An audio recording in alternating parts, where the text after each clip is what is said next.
we have possible. We don't charge them. We're not like the RPOF and these other organizations. And he offered graciously to give us a gun, and it's going to help us with all of our efforts, with palm cards, with getting out the vote, all that kind of stuff. So I want to bring up Aaron Baker, running for Congress, U.S. District 6.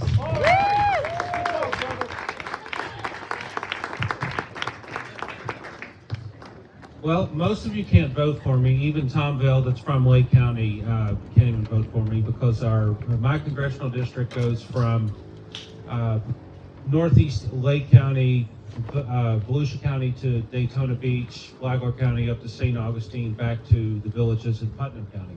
So it's a huge congressional district, about 3,000 square miles. For reference, that's the same size as the state of Connecticut.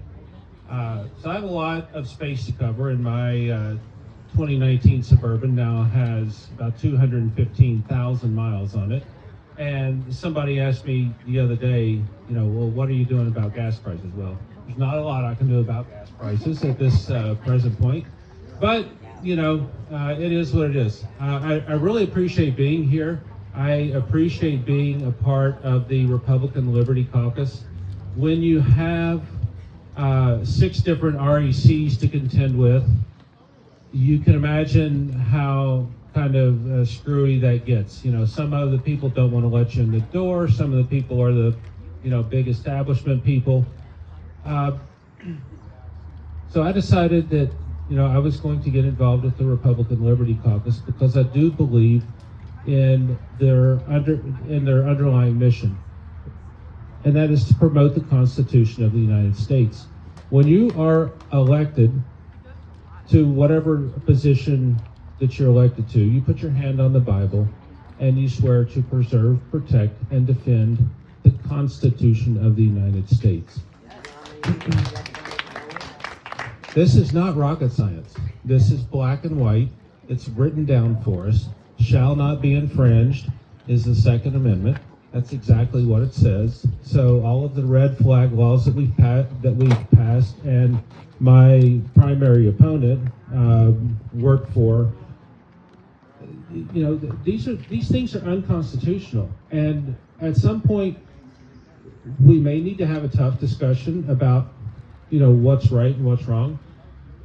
But I believe more than anything else in freedom of speech, First Amendment, Second Amendment, shall not be infringed, and the Fourth Amendment.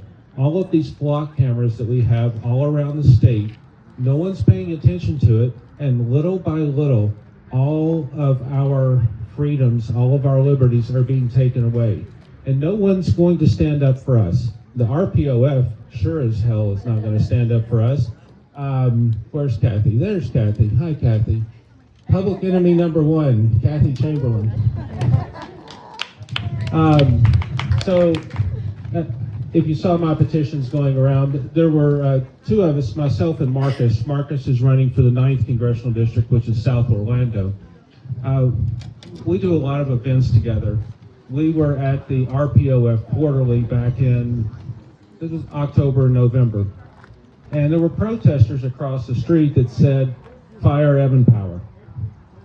And Marcus and I decided that we were going to walk across the street and talk to the protesters because we know everybody. I mean, half the people were from my Lake County and, from the Central Florida region. And, of course, Kathy was there.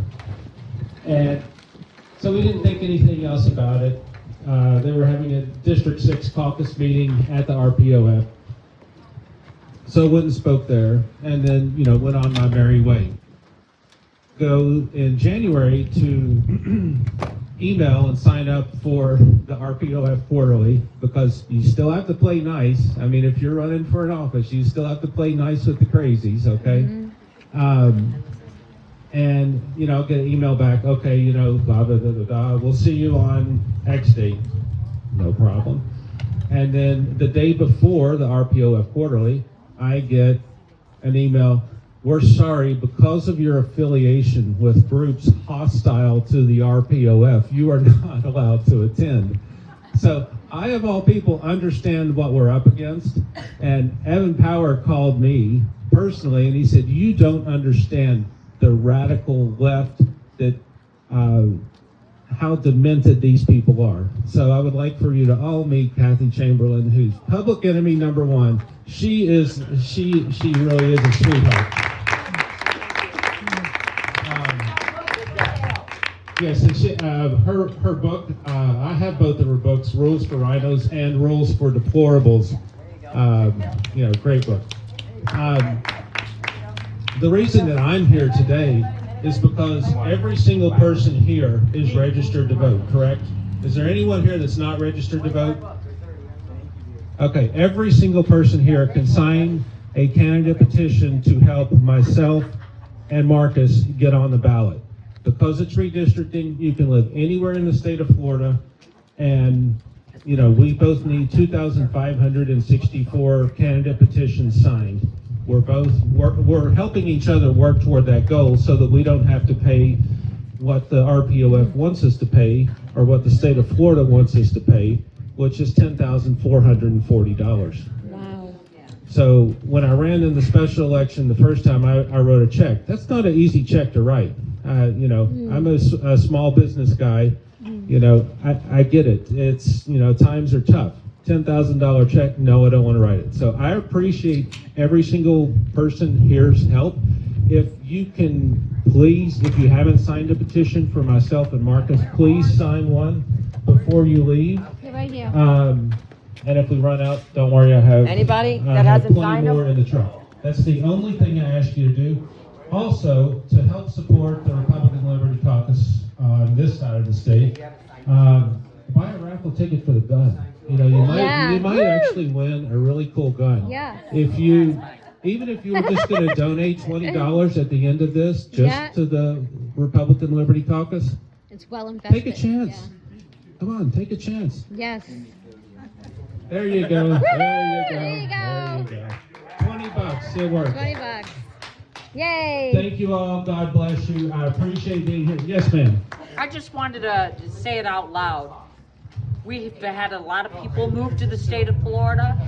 I always talk to them first to find out what side of the aisle they're on. And if there are people, I let them know that you've got to either be registered as a Democrat or a Republican in order to vote in the primary. So, Well, because a lot of them, they come from states where it doesn't matter. Correct. Florida has closed primaries. I think just about everybody here knows that. But to your point, Tom's point of educating voters,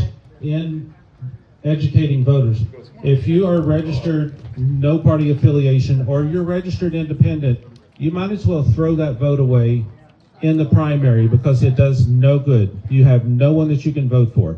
So in collecting petitions, I also carry around my little blue bag that has the RPOF, pretty little palm cards in it that you can just scan to change your party registration or to register to vote.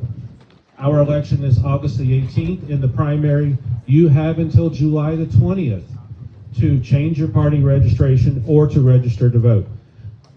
We can make a difference as a Republican Liberty Caucus, but to someone's point, I think it was before Tom, but it might have been Mr. Gleason. We each need to take 5 people.